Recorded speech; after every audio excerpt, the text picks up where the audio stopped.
everybody. I think we're live. Hopefully we're live. We'll find out. Anyway, as always, we've got Willie, the firefighter, therapist, actor, who just always blacked out. Disappears. Yeah. Did I? That's a typical firefighter thing right there. See, that's what we're talking about. All the cops are good, and the firefighter's like somewhere doing something. Yeah, I'm exploring. Hey, he's just staging. He's just staging. Okay. Yeah, back into the safe spot. Yep. Yeah, what's up? All right, going on from there. Since that was your entrance. You get nothing else. All right, that's what you get. You blacked out. All right. Yeah. We've got Keto 50 Eric on as always. Good to see Eric, and I am super excited about the next guest. So this is, and she's retired now, but this is Captain Michelle Hubble. Captain Hubble. She was my captain for many, many years. And as she said a minute ago before we went live, she only has great things to even say about me, which is crazy. But I got to be honest here for 1 minute before we get started, because I really thought this week about pulling a practical joke at the beginning of this one to pay a little bit of revenge. And I'm curious if she remembers what that revenge would be from. No. Because listen, let me tell you something. People tell me stories about me all the time, and like how I helped them or how I did this or how I yelled at them or whatever. And they said they deserved it. But anyway, I'm like, oh, wow, I don't remember that. So lucky for you, I'm old. So. Well, I'm actually going to share this story real quick. So like I said, she was my captain. One time I had my sergeant at the time was Sergeant Smathers, who was also very, very good. And this was when I was doing... Basically, this is when I was working informants and undercover stuff all the time. And there was a NASCAR always comes to Charlotte twice a year, if anybody doesn't know that. And they have one called the All-Star Race, which is the smaller... Why am I by myself all of a sudden? Yeah. You can't do that to me.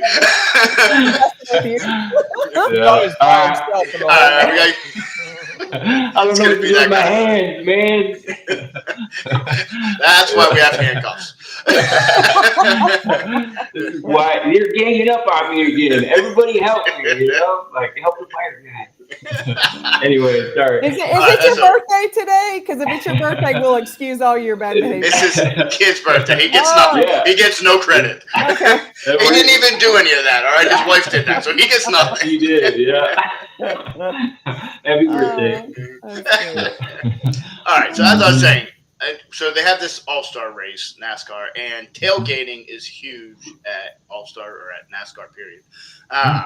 And my wife and a bunch of her work friends were going, and I went with them, but of course a bunch of CMPD was going to be there too, including my captain. And it's possible, I'm not saying it happened, but I can't confirm or deny that I may have had a lot to drink that day. And so we ended up meeting up with Captain inside the stadium. At least supposedly we did. I don't have much of a memory of this. Well, I have none either, and I don't really drink that much. So, like, I'm not trying to figure out. Okay, keep going. So anyway, that night ends. I get to work. That was, what is that, like Saturday or Sunday? That they it's usually race, a Saturday or Sunday race. Depending. It could have been a Monday race, but. I get to work on Monday, and Sergeant Smathers calls me into the one room. He says, hey, we need to talk. And he's got a folder on him. And he's like, we have a problem. And he's like, your captain has filed a complaint because she doesn't think she has a choice because you fondled her at the race. I'm like, what? And he goes, can you tell me what happened or anything like that? And I said, so yeah, I really don't have a memory of the race, but I'm pretty sure I didn't do that. And he's like, what do you mean you don't remember? And I was like, well, I had a lot to drink. And, I did my best to always stay out of trouble. I'm like, no, this can't be, this is not good. And they left me in the room for like 10 minutes with this fake IA complaint. Just scared to death. They finally came back in because they thought I was going to do something. Listen, we did like to do some wire jobs, so that was apparently a good one. That was not bad at all. Yeah, I haven't forgotten that. One day. Brad Hall will probably always he tells a story about when me and Danny Maglione wired him up when I was in the watch commander's office. We got him good too. So yeah. Yeah, I was probably part of several good wire jobs because That I is could fun. I could totally straight face, Yeah, Yeah. hard you, ass. you Yep. did Mhm. well. You did very Oops. well. That was See, we only got through how actually we only got through. we made it 5 minutes. That's longer than normal. Hey. Oh Yep. well, there we go. But now Mhm. getting on to a little more serious in a way. So Captain Hummel has been pretty much my whole career in Charlotte. In and out, I was around her. We were friends outside of work. When I was with the Cobras, she helped run the Cobras. Pretty much ran the Cobras, and did a lot of We'll tell that. that story. Yeah, but we'll get into all that. But she's one of the very few people that I can say, especially in life in general, some of my best memories and some of my worst memories, unfortunately, she was there. And with the worst ones, not that she was the cause. Matter of fact, one one of the best things I've ever seen and how strong she is.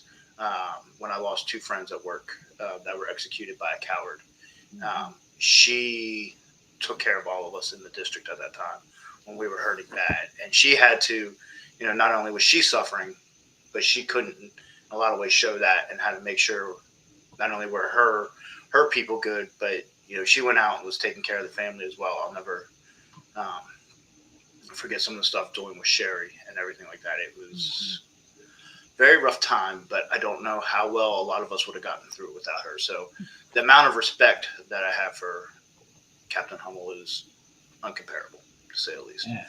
Thank you. But I will, if you want to tell us about your career, because there's so much to get into, and there's going to be a million questions. But your career is outstanding.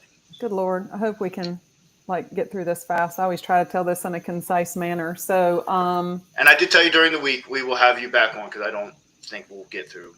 Yeah, I mean, I think there'll be some great things we can discuss for future, just yeah. All right, so I mean, I'm no big deal really. I loved being a cop. I loved my career. My 30 years at the police department flew by in a second. Like the day I retired, I was like, wasn't I just in the academy? And I credit that to just always just trying to be present in the job and present with my people. I was a captain for half of my career. So I always worked in either the west side of the city or the kind of northwest side of the city. So it was always in kind of the worst areas. And that was by my choice. I mean, you can choose to stay in those areas, or you can choose to go and do different things, and I didn't. So,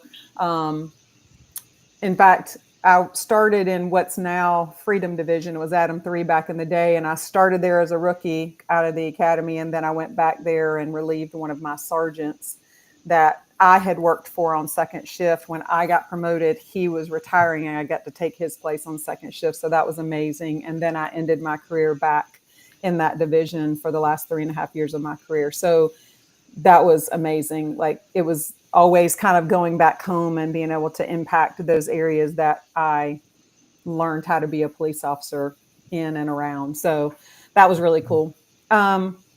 So, we all start in patrol, and the big thing for me when I was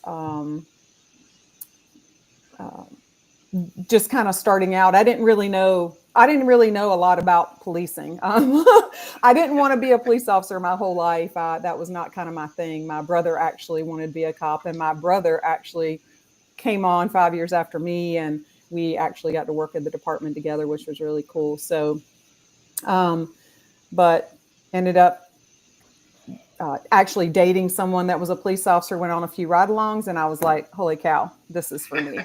And so no college, high school, in the academy I went, 20 years old, graduated from the academy 4 days after my 21st birthday.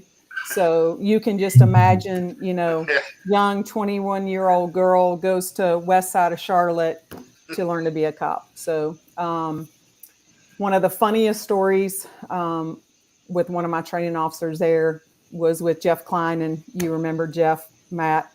Jeff was 6'9". He was this force to be reckoned with. 6'9". He was a huge man and presence. And so we would go on calls. He was my second training officer, and we would go on calls, and we'd get out of the car and he would unfold out of the car and I would get out of the driver's seat, and we'd go to the call, and they would look at me and they would look at him and they would look at me and they would look at him and they would go, "You're too pretty to be a police officer. How tall are you?" Like, and then they forgot, like, why we were even there. It was hilarious. Like, I can't tell how many times, like, we just diffused out whatever was going on just by our presence there. So, but it was good times. He's actually John. He passed away. It's been a terrible couple of years. I'm telling you, with like everything that's been going on and the losses that we've had, that I've had personally, has just been a lot. So we'll get into all that. But anyway, so started in patrol. And one of the things that we did, we had prostitution on Wilkinson Boulevard. And so kind of right out of the gates, probably a year and a half into my career, like I was doing undercover stuff. So that led me to Vice. So I was in Vice at like a 2.5-year mark. Did that for about a year, and then wanted to go back to school because, again, I told you I just had a high school diploma. So wanted to start getting my college stuff going. So that led me back to Adam 3 again. And we were starting community policing. This is 93 time frame, 94. Now we're trying to figure out how old Michelle is. Anyway, I'm 29. Actually, I turned 30 this year. So we'll just leave it at that. She pulls any more jokes, anybody that wants to know, I'll get it to you. Easy now. So anyway, we were starting community policing at the time. So I became a community coordinator and started down that road of community oriented policing and teaching and all kinds of things like that. And then, and still doing the undercover stuff along the way. And then, we did a Weave and Seed federal designation thing over in the neighboring division on West Boulevard. And it was basically weed out the bad things that are going on, drug dealing and all that kind of stuff and crime, and then seed in prevention and intervention programs. So I was on that for about a year, and then got some investigation experience along the way and some of those things, and then got promoted to sergeant and went back to Adam 3. And then got married along the way there, and had my 2 boys. One was born in 1999, one was born in 2002. So, working, doing all those kinds of things, and then got promoted to captain in 2003, I think. I never can remember this timeline. 2003, 2004, had to be 2003. Yeah, I was in the watch commander's office. So back in the day, you kind of went to the watch commander's office, which was, running the whole city, working third shift or second shift, and you were handling all the hot calls and doing all the crazy stuff and all that good stuff, which I loved. It was great. The watch commander's office was amazing. You learn so much so fast. So did that for a year, and then ended up going to division to David 3, to the Rock, as we lovingly call it. Rock. And yeah. We don't want this guy. Hey guys, I'm sorry, I'm messing with you guys. All right, there we go. Sorry, I didn't mean to do that. He's like so distracting. He's like a kid with a new toy. Yeah. Hey, they told me to switch him around a little bit, and all right, we'll leave it right here for a little while. Apparently, he doesn't know what somebody. I'll show you my hand. It's like what was that show where everybody was on the squares? What was the name of that show way back in the day? Hollywood Squares. Hollywood Squares. That's what I feel like. We keep moving on the screen. Like, you gotta follow. Like, where's Keto now? And where's... Keep it up, Willie. Keep it up. Keto is not thrilled with what's going on here. He's okay to laugh. You can laugh. It's okay. Hey, boss, I wanted to ask you, when you talk about how big your department is, my department was about 160 people in Boynton Beach. My mom in Gay County was around 4,000 down there. So I've kind of seen it from both angles. So when you talk about you went to the west side of Charlotte, like, explain how big of an agency you guys have, because I don't think a lot of people understand how big Charlotte. No, I'm just asking for my own curiosity. Yep. So we're kind of in between what you were doing and what your mom was doing. We're around that 2,000 person. Okay. So each division, depending on the division, has around 100 people. And then, some divisions are smaller geographically wise, but more compact, closer into the city, more compact with the number of people. So those divisions are smaller, but obviously they're working in an area where there's much more populated area and different kinds of issues. So, because some of the outer line divisions are much larger, like some of them are bigger than, whole counties of North Carolina, and they're handled by one division because they have like huge square miles. So, So west side, north side, all kind of like the socioeconomically challenged, very crime ridden, heavy crime, shootings, drugs, homicides, you name it. Dumpster fires. Dumpster fires.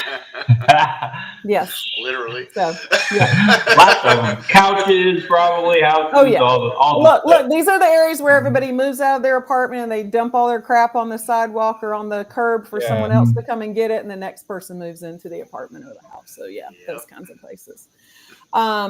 What I will tell you about our city is that, back in the 2000s-ish, we did start to disperse. Like we disbanded a lot of our public housing, was kind of disbanded and dispersed and went all over the city. And I think we then saw crime kind of scatter about much more than it had been. So anyway, North Tryon Division, end up there.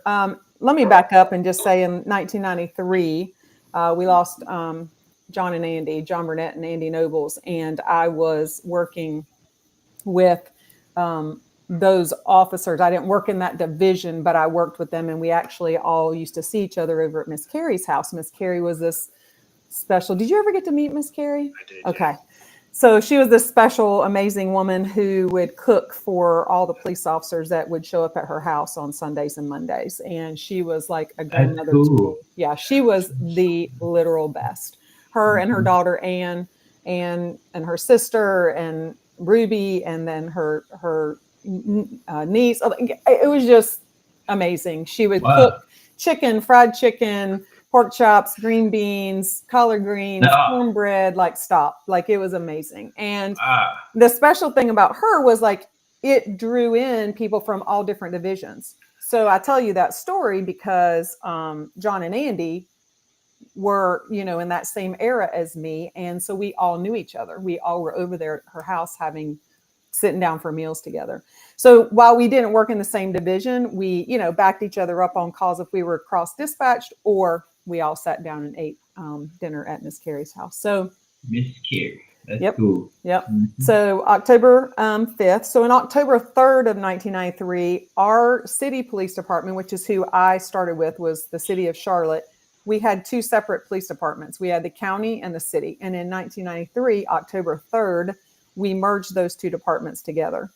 And October 5th, John and Andy were pursuing a robbery suspect into the woods, and they fell down. They started fighting on the ground, and the suspect got one of their guns out and basically executed both of them there in the wood line. So while that was the first time that I experienced that loss from such a personal place, right? Like I knew Gene Griffin, and Gene was killed 2 years before them. And we had another officer that was killed right before I went in the academy by a suspect who was in the back of his car and had not been properly searched, and had a .22 and shot him through from the back of the car and shot him. And so things had happened, but until when John and Andy got killed, it was holy crap, these are people that I know, that I sat down, that I had food with, that I, these are my brothers. And so that was tough, for lack of a better word to say. I mean, it was, because I never really was around policing in my life. I wasn't raised by a cop. I wasn't around any cops. I didn't know anything about what I was doing. This was all new to me. So got through that experience, went up to Washington, D.C., did all the things. And then fast forward back to me being in North Tryon Division. And I would say that, being a captain in North China Division and being a captain in Freedom Division when I went back there at the end of my career. Well, I mean, I loved all the places that I was a captain, but like, I will tell you that I feel like we had a very special bond in North China Division, and even before Jeff and Sean got killed. And I think that's what really allowed all of us to like get each other through, that experience as a family. I was going to ask a question along those lines because, like, I look at it when Sean and Jeff, when that happened, like I said at the beginning, I relied on you. A lot of people relied on you. It's kind of a backbone at that point. Did you have someone like that with Andy and John? Like, did you have? No, we didn't, and I think that is why, So that night, I don't know how deep we want to get into that stuff, but prior to them being killed, we had a bunch of movement in the department. We had people who basically they could apply. So you could move divisions, and captains were like, okay, wheeling and dealing and whatever. And that's how Jeff ended up being in North China Division. And leading up to that, so this is, March 31st, April 1st of 2007. So I'd already been in the division for 3 years. And prior to that, like, we really did some really, really, really great. This is the part where Matt is, doing his undercover stuff and working his informants, and we're going out, we're doing jump outs in the van, and we're hitting houses and doing search warrants. And you're like, oh yeah, you were just the captain. No, like, I was driving the raid van. Like we were 22 people short in my division. And so I was high risk warrant certified, and I'd been in Vice, and I'd driven the raid van before. And, I had a deputy chief that brought me into his office with my major, and he's like, listen, I need you to, like, captains are supposed to be in the office, doing like administrative, captain stuff. And, I don't need you out there, driving the raid van. I'm like, I'm 22 people short. Like, I don't drive the raid van. We don't do the fucking warrant. Like, what do you want me to do? Right. Like, come on. And we were hitting the houses with bare numbers. I mean, we did not have people to spare. Yeah. And I would get crap from my peers, I guess you'd say, because I didn't wear a uniform all the time. Like, I wore a uniform and I had to, but because we never knew if we were going to do a search warrant, I wore plain clothes a lot because I could drive the van in plain clothes and it's fine. I don't have to go changing out of my clothes and go get my uniform and go do this and all the crap. So me and Ryan Butler were actually talking about that the other day, because we were talking about, we would drive this van around, and like, somebody come up to the van to like sell me some dope, and they jump out the back and grab them up and do the thing. And he's like, now, ma'am, those weren't like jump outs. I mean, I said, they were jump outs. Back in the day, they were jump outs. Like, you can call it whatever you want today, but we were doing what we were doing. So, anyway. But so leading up to, you can tell, like, I ingrained myself with those folks. Like, I prided myself on being a servant leader. I prided myself on level 5 leadership. Like, they had us read Good to Great. They had us read all these books. And then sometimes when you like really employed those principles in your leadership, they were like, what are you doing? Because I'm going, and we're all going and having dinner together, and I know people's kids and wives, and, there's people that are like, you're so good friends with that person's wife and that person's wife and that. I'm like, yes, like, that's their family. Those are their children. Now, I might not remember your wife's name always, and I might not remember your kids' names always, but usually I can remember about how old they are. So that was all very important to me, because I always felt like, happy people are productive people. And I don't mean happy in the sense that I just let you do whatever the hell you want to do. I mean happy in the sense that, I challenge people to do better, to train, to improve, to, like, what do you want to do? Where do you want to go? What's your next step? Let's get you there. Like, what do we need to do to develop you, to get you where you want to go? And that was always very important to me. That was done for me a little bit, but for me, it was very important.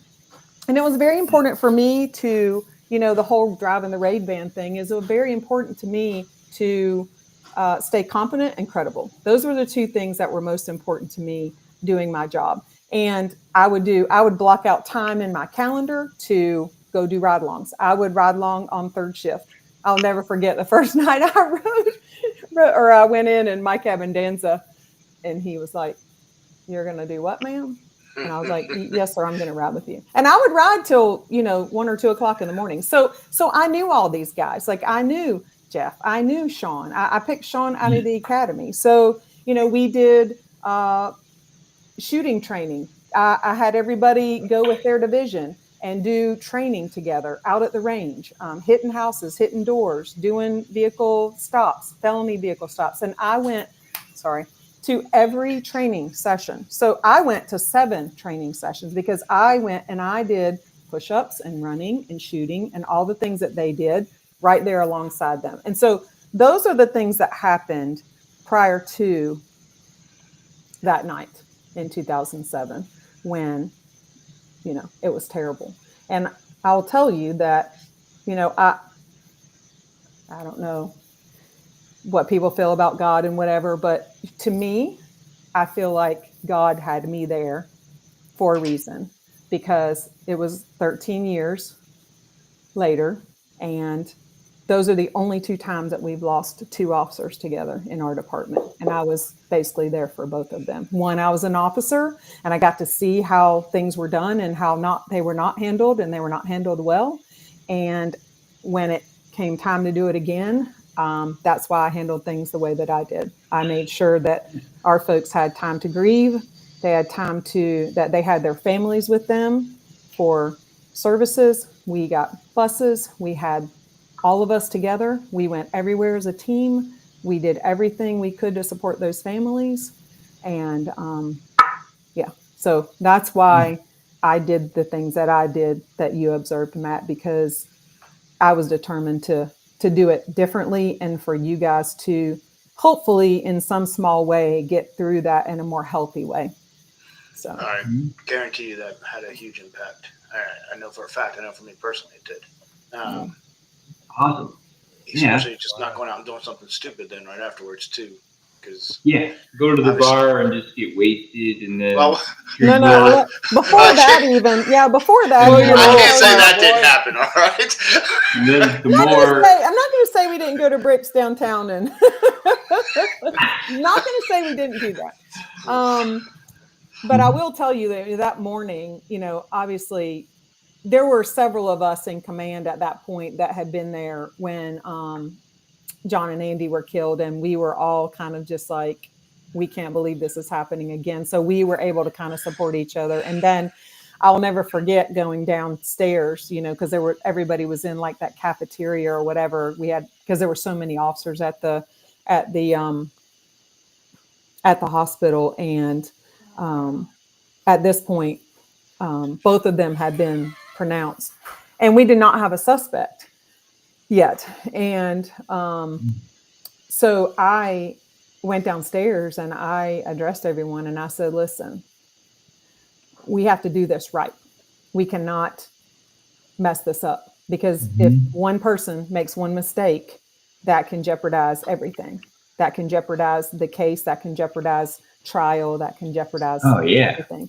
So I need everyone to keep your heads about you, and I need you to do the right thing exactly the way it's supposed to be done. Cross all the T's, dot all the I's, do everything exactly right. Otherwise, I remember that little speech. Yep. And you need that. Yeah. And then Abandanza, in fact, was the one that drove me, because this all started, let's give some perspective here. 11 o'clock at night, I was about to get in bed, and I get the call, and I get in my car and go straight to the hospital, and I'm there with the families and doing all the things. And then now it's 6 a.m, and now I've got roll call, right? I got roll call. I got police officers coming in to go to work theoretically, right? And so I drive. Well, I don't drive. I'm sorry, because I was exhausted, and I don't know why Abandanza. I really have never asked him, but he was like, "Ma'am, I'm going to drive you back to the office." in my car. So I don't know how all that worked or why that all happened, but I cried from the hospital to the office, which is, I don't know, 10-minute ride, maybe something like that. And that was the only time that I cried. Now, I'm not saying that's good. I'm not proud of that. I'm just saying that was the only time that I cried. And then fast forward like 3 years. Yeah, 3 years, because that's 2007. And I got diagnosed with cancer in 2010. So, 2010, 2011 timeframe. I'm in a training. We were doing training. We had somebody talking to all of our supervisors to look for suicide signs and things like that. And they started talking about PTSD and all these things. And they flash up this slide up on the screen. And I'm like, they're like signs that you have PTSD. And there was like 12 of them. And I was like, check. I got a perfect score. Check. And I was like, what in the world? So I'm in therapy at the time, right? Because we can talk about all that later. But like, I'm in therapy at that time. And I'm like, I go to my therapy session the next day or the next day. And I said, hey, so let me tell you about this training that we did. And they put up all this stuff. And like, I was like, I've got like 9 or 10 of those 12 things. Like, do I have PTSD? And she was like, yeah. Was it one of those, you didn't know? She was like, yeah, how could you not? And I'm like, I don't know. I just never really thought about it like that. And it was interesting because she said, let's talk about that. Because we had never, some of the stuff I was dealing with was personal, and then my cancer and whatever. So, and my kids. And so they're really good now, but oh my gosh, they tested me. I was in therapy over you. All of us were in therapy. So anyway, she goes, tell me the story about Jeff and Sean. And so I tell her like the whole story and everything. And hold on. I got to plug me in. I was about to. Oh. Go down. Come on, my Kat. God. Okay. My battery was like, So I tell her the story, and I'm like, the hospital, I get the call, I go to the hospital, I hand her, I tell her everything, right? And then she's like, okay, thanks, Captain Hummel. Now, can Michelle tell me the story? And I was like, huh? So that was that was kind of the time when I finally started like cluing into this whole mental health, because we didn't really talk about that stuff, right? Like we didn't really deal with that kind of stuff. And that's when it kind of got on my radar at that point. And then it became a passion for me the rest of my career, basically, and into retirement. So left there in 2007. After that, September, went to street crimes. We had a centralized street crimes unit. There I was over, VCAT and electronic monitoring and the whole street crimes unit. We did some really good work there. And then left there, went back to the watch commander's office for a little bit, and then ended up at the airport, which was a very interesting experience. I was there during the DNC, and that was an even more interesting experience. Left there, went back to investigations for a little while, did like property, cyber crimes, auto theft,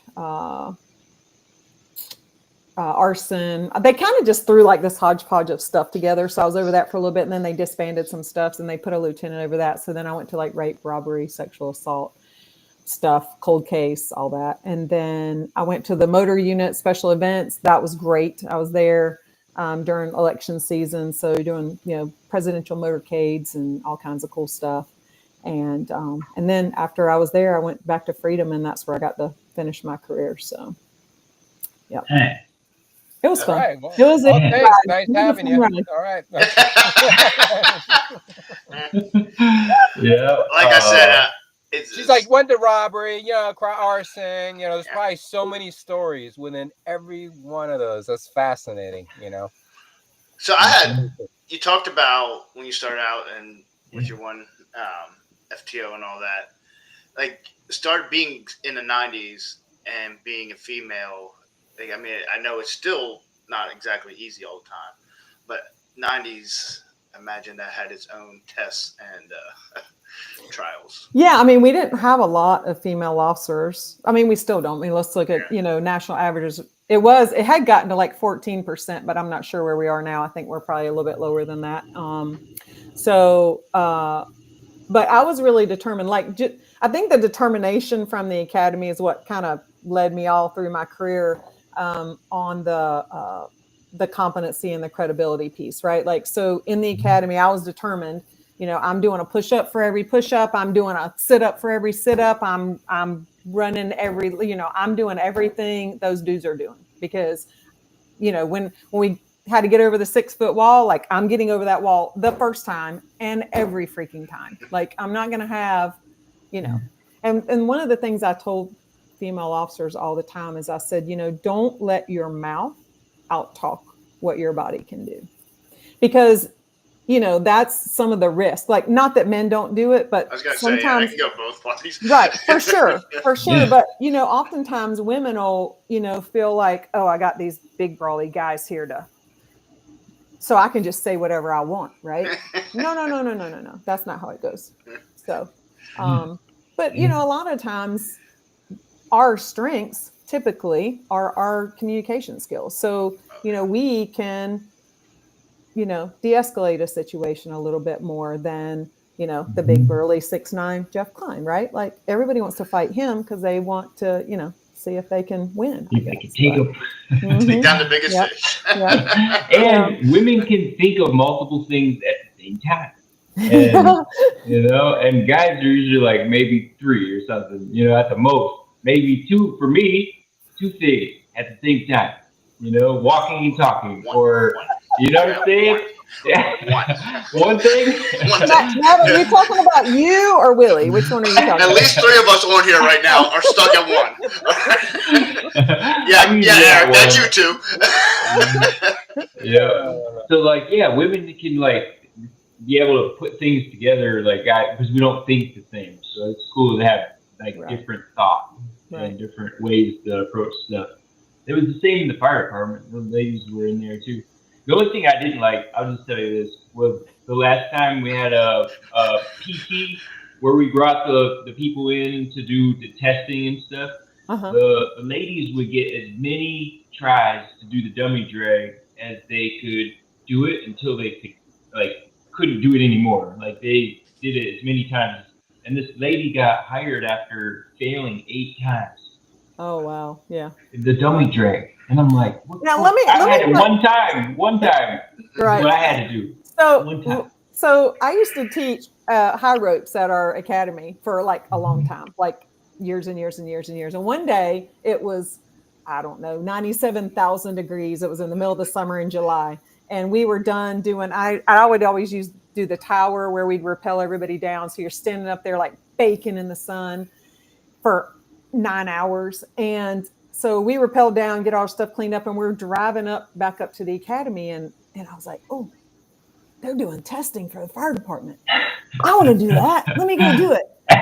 So sweating all day. You probably kill it. You would kill it. Well, listen, so sweating all day, exhausted, been in the heat, and in jeans and whatever, a t-shirt or whatever we were wearing that day. And so we go up there and I'm like, all right, yeah, I'll do it, And so I do fine, get up, do whatever, drag the dummy, do all the things, blah, blah, blah, whatever. But you're doing it with all this shit on, tank and the thing, and there's no real oxygen, so you really can't breathe. I'm like, what are you doing, trying to kill people? And so I get to the end, and you had to stand on that thing and knock that. What was it? Yeah, just sledgehammer. Yeah. And you were having to hit that thing and make it move like a certain amount of time or whatever.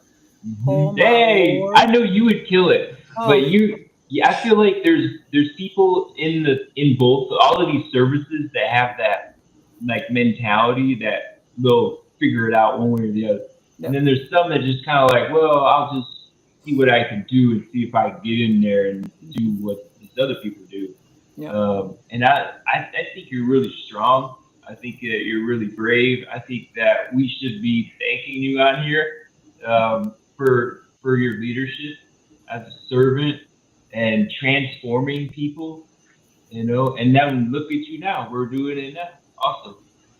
You're telling your stories, and so thank you for that.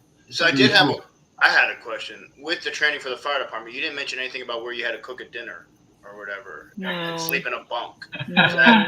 Is that a promotion? Yeah, I missed that. You know what I always would cook? I would cook pancakes and bacon. That's what I would. Yep, and put peanut butter on the pancakes, and nobody ever complained. Hey, was that breakfast, lunch, or dinner, or all three? It could anytime, really. It could do at night, or eggs, real quick. So anyway, yeah, it's good though. It's cool to hear how you approached like some of that heartache the first time you saw how it went, and then you decided I'm going to do something different. Or just you had some ideas, and then it was your turn, and then look at the result of it. You were intentional, and that you had thought about it, and then you gave yourself that space to cry at the beginning. You probably had to do it again later. Yeah, I mean, so literally, it was years later that I actually, when I saw that board, and I looked at that and like started looking at myself and saying like, okay, so.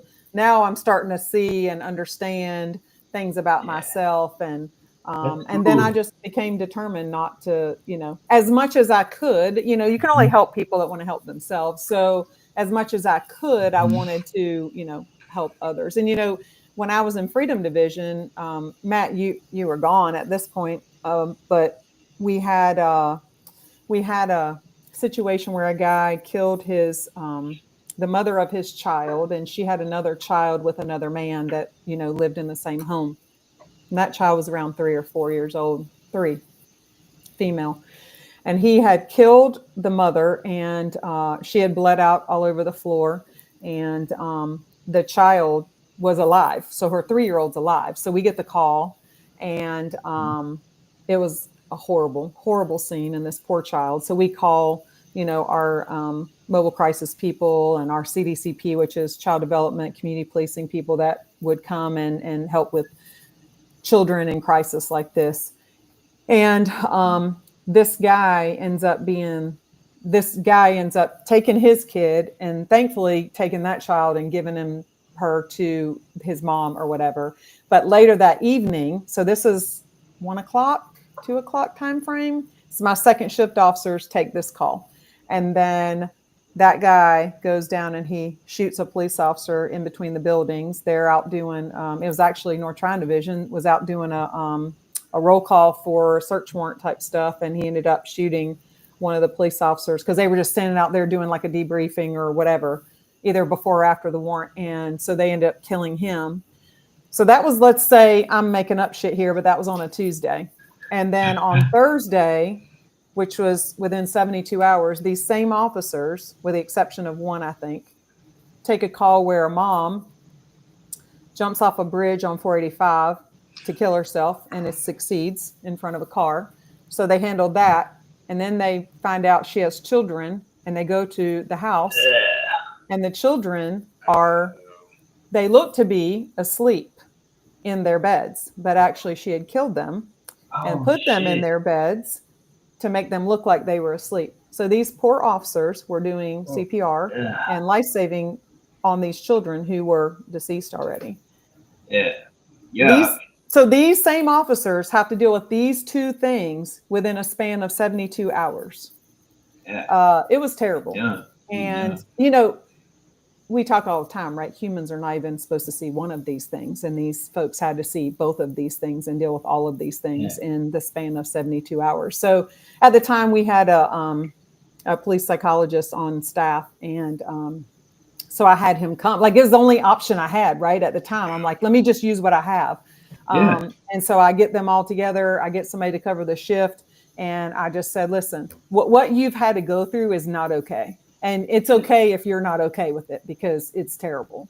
And you deserve to feel however you feel. And, Dr. E's here to talk to you. He's a resource for you. If you need something more than this, if whatever I can do for you to help you, because this is not okay. That's great. doing a lot more in retirement than what I did then. But you can only do what you can do, what resources you have at the time. But Exactly. Yeah. And back to that part where you didn't know that you had PTSD. I remember that too. And because it's not like people are looking at this. Well, I guess they are now more than before, but like it wasn't a discussion. I don't remember people being like, "Oh, you can get PTSD." I actually told a guy that in a commercial a couple months ago. I was like in Orlando, and this guy, I was like, "I got PTSD from the fire service," and he was like, "Firefighters get PTSD?" I was like, like you have no idea, but I'm crazy. No, I'm just kidding. But yeah, how talk a little bit about what you know now about it. Like, how do people become aware of it? Like, what do you notice? I think that what's good is departments are at least acknowledging the phenomenon of it, right? They're acknowledging. And what I tell people all the time is that there's none of us, no matter if you've been involved in a critical incident, no matter if you've had to see a dead person or not, like no matter what you experience in any of these careers, there's no way any of us come away unscathed. Okay. There's not one possible way. So you either have,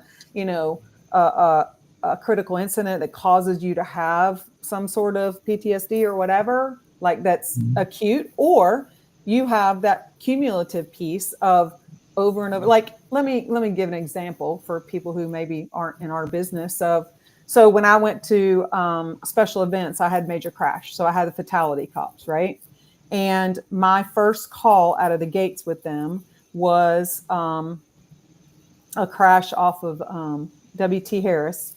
And it was a 4-month-old who the mom was riding with a guy. They had been at the pool or some dumb shit during the day.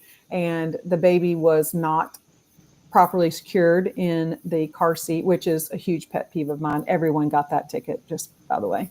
Oh, that's great. Thank you. I was a car seat technician. Thank you very much. Yes. Everyone got that ticket. So what happened was the guy had been drinking and the car skidded and hit a telephone pole. And because the baby was in a seat, the baby's head was crushed between like the door and the pole. It wasn't graphic and like the baby's head was like exploded apart, but the baby was dead. And we had to do some things with the baby in the back of the ambulance and wait and blah, blah, blah. It was terrible. So that was the first one out of the gates. And I was like, okay, great. So, and now I can tell you that I think there were 22 fatalities over like 16 or 18 months I was there. And every time I drive by any of those locations, that is what I think about. Every single one of those locations, is the memory, right? Like you can't get away from that. And that's that cumulative piece that you have to figure out how to deal with. And, we talk about the way people handle this stuff, with compartmentalization and different techniques or whatever to kind of deal with it and just move on and get over it and, get your job done and, all the things. And so, but you got to pull those drawers out and empty those drawers out. You got to release that, you got to release that valve every once in a while and let that stuff out. Otherwise it'll destroy you. So, that's the undercover dumpster fire. There you go. Right there. The one that's raging undercover. Nobody knows until they and cops and firefighters always wait to the last second.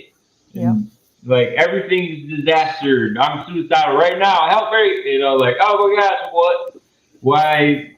I want to be like, can we go back to the beginning when you start your service and be like, this is what you need to do to help yourself survive. That'll be great. Yeah.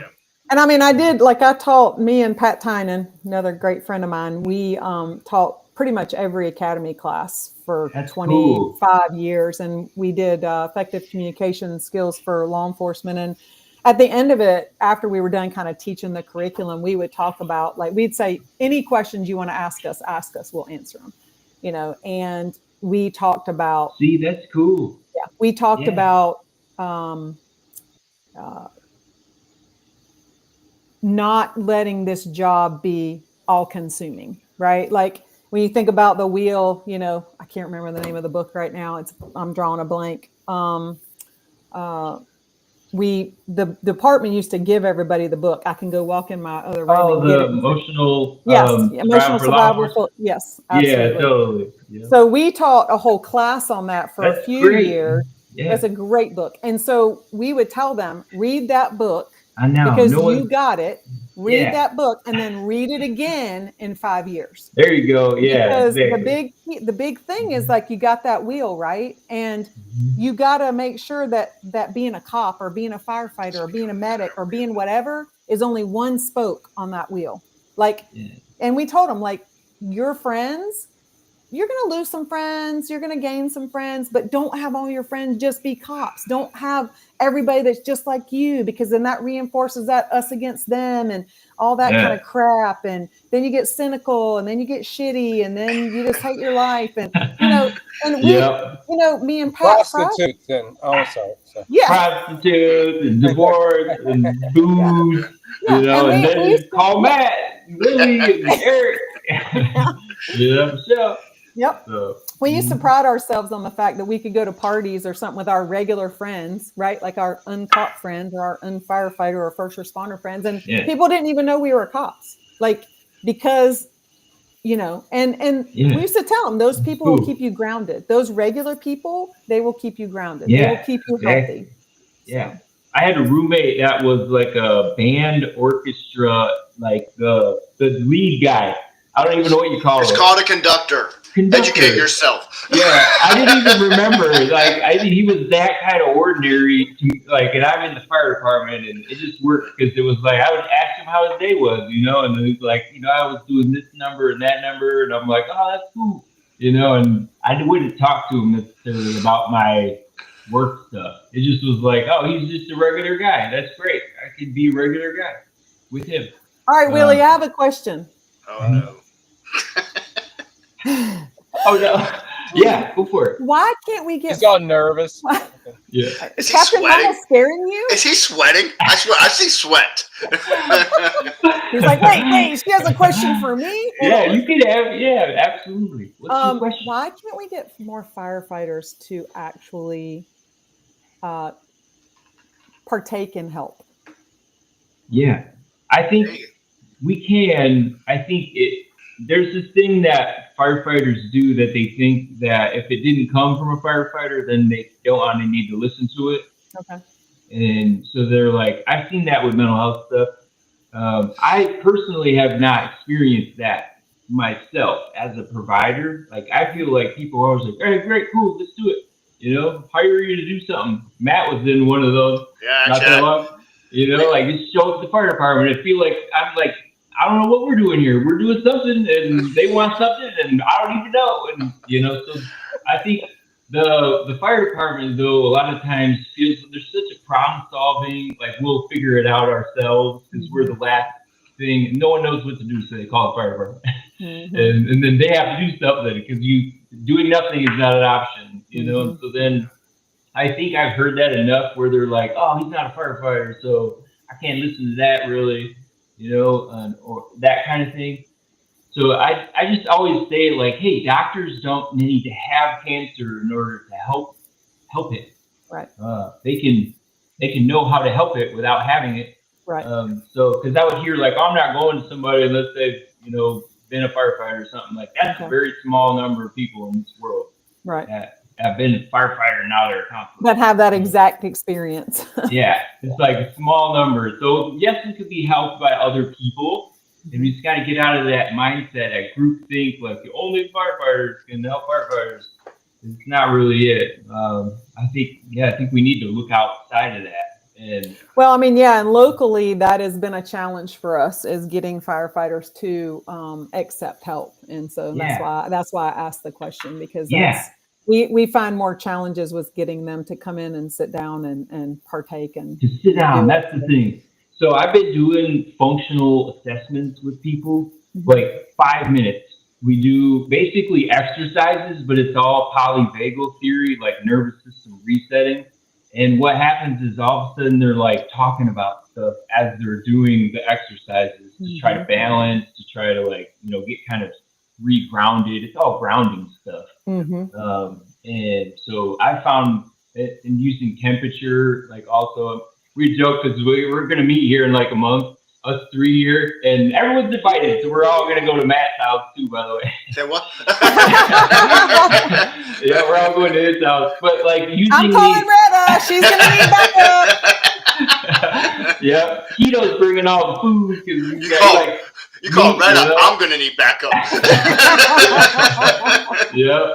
But yeah, to get firefighters there, you do food and you do action, something active, because I found that I can do frisbee golf or something. Yeah, something physical if you're moving around. But if you get us to try to sit in a circle and talk, it just gets weird real quick, and it turns into jokes because then it's like, you know, here we are in a circle, you know, and. I know that's where my head goes, like, you know, oh boy. So anyway, but to get them out though, I think you use stories. I think you tell stories. I think that's why we're going to do roll call TV, and we're going to tell stories about first responders and like what goes on. It's a comedy, but it's also going to have that real element to it of like, hey, what's going on? These scenes are not okay. And then, you know. Well, yeah, that's where we had at least more success. And this will be a whole nother, you know, we really start getting into the mental health stuff was when we started Post with Brent Simpson and me and Anthony Holzhauer. That was the whole premise was first responders sitting down and talking to first responders, NDA, confidentiality, and, you know, you tell your story and unload your baggage. Ooh, yeah. And it was hugely successful, and we were able to get like a lot of people to help through that. Yeah. Still, she's gonna come back on because we're gonna talk more about that. But still, the challenge has always been with the firefighter side. We even had like a retired firefighter with us trying to get, you know, and it's like just because we had police officers, crime scene, dispatch, like everybody coming. But well, Bobby, except for let me add them. Let me give them. I'm getting you to Charlotte. We're having a special session. They can't say no to me. I already know what they're going to say, and I'll be 10 steps ahead of that. It's your birthday. They can't say no to you. Yeah. You're Willie. Come on. Hey, yeah, Minecraft tonight. You know, I'm gonna give him one. I'll give him one of these. This is what we'll do. Which is going rogue. Yeah, this is bad. He's been rogue all night. Yeah. So we're gonna blow it up. That's what we're doing. Oh Lord, here we go. Let's go blow it up. That's definitely a shadow ban. That one's gonna get us back. That's true. Oh yeah, I didn't think of that. I never think of it. It's like after I already said it. Explosives on the show. Yeah, we're done. Yeah.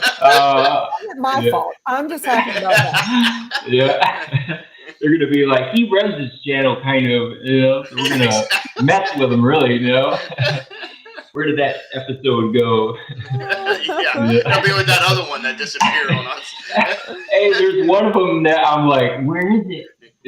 I'm sure they tanked that one. Yeah, I don't know. I didn't even think of that. It probably was. We are missing one of them, and I'm tracking it down. So and the firefighter is the one tracking it down, which is going to mean it's going to take longer than if like one of these cops tracked it down. I can't even get myself logged on. I have to go on through the guest link each time. All right? Yeah. Oh no.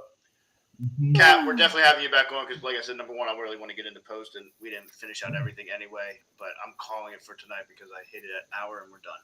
Nice. But 1 minute. Thank you so much. Thank you so much for having me. No, thank you for coming on. This was incredible. And like I said, you've been such a huge influence in my life. So it's awesome to have you on. And I guess it was good to have you other two on here as well, whatever. Yeah. Yeah, drag us around, don't they, Keto? It was nice to meet you guys. Nice to meet you too. Thank you, Michelle. Thank you, everybody. Have a great